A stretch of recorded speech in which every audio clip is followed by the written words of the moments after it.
Hi, everyone.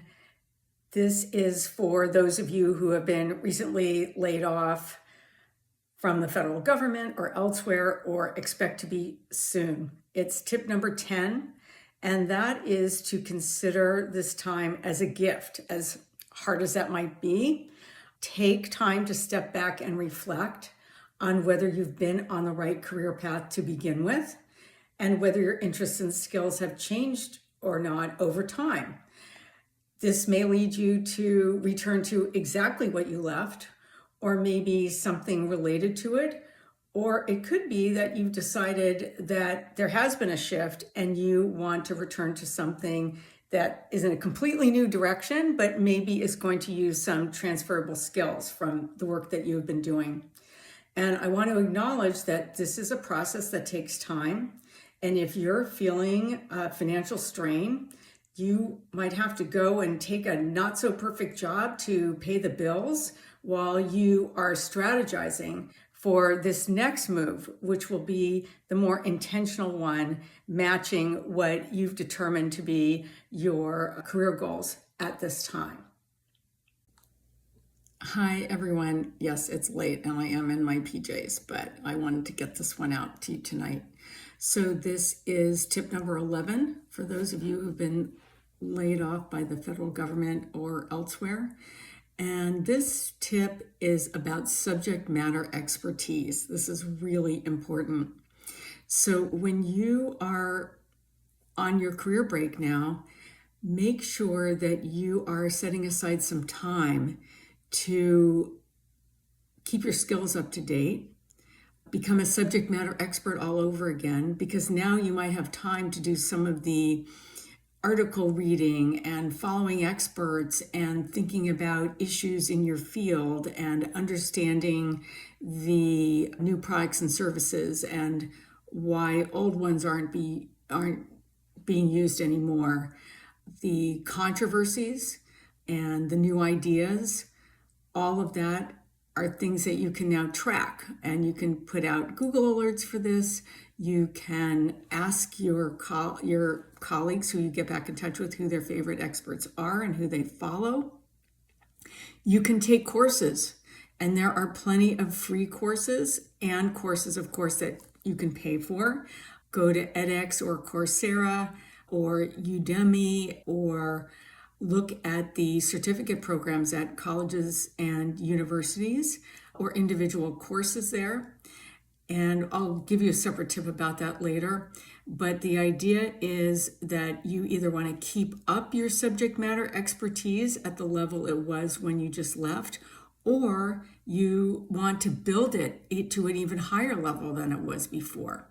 So this is your opportunity to dive in and really understand all that's going on in your field.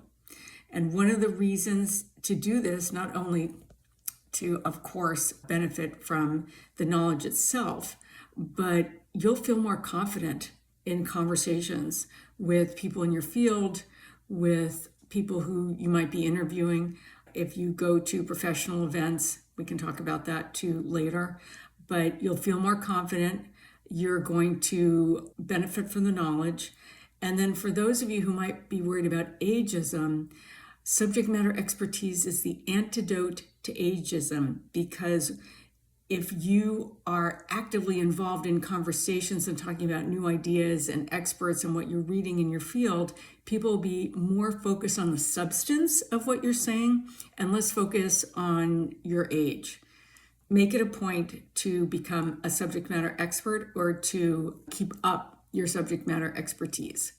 This is tip number 12 for those of you who are recently laid off. And this tip is related to tip number 10, where I recommend that you step back and think about whether you want to be returning to exactly what you left or something related to it or something completely different. Now, part of doing that is to get really specific on exactly what you want to do.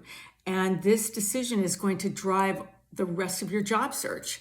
It will determine what kind of jobs you apply for, obviously. It will determine how you describe yourself to other people in terms of what you're looking for, so they could potentially be helpful.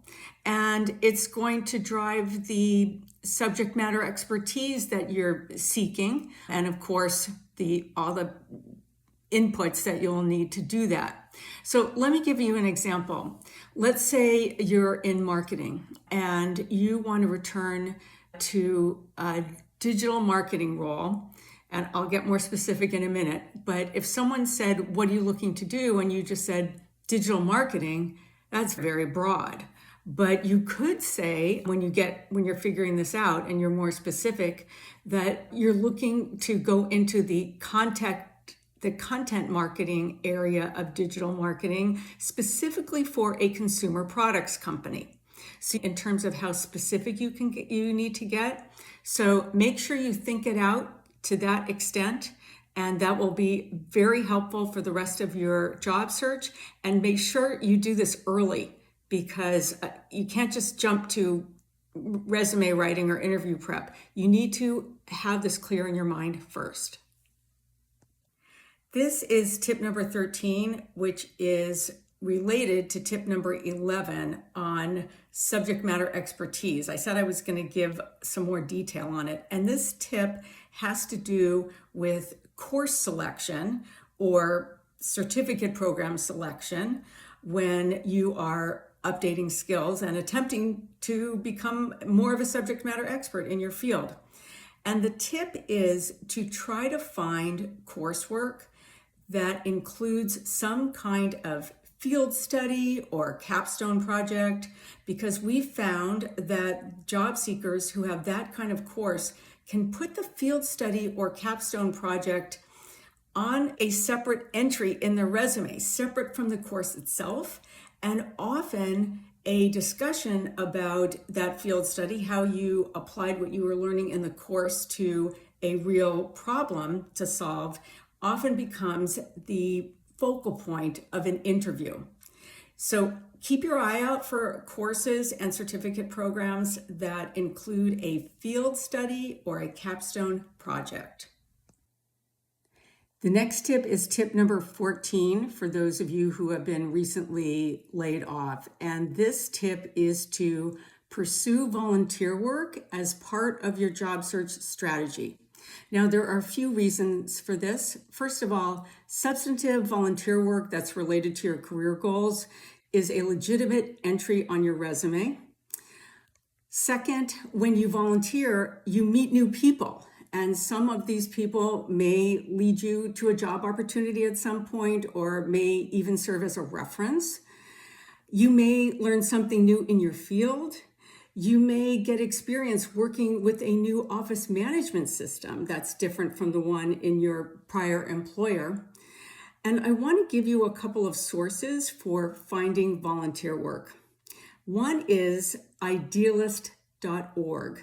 And just as an aside, there is another organization called volunteermatch.org, and Volunteer Match and Idealist are merging. So now they're becoming one organization.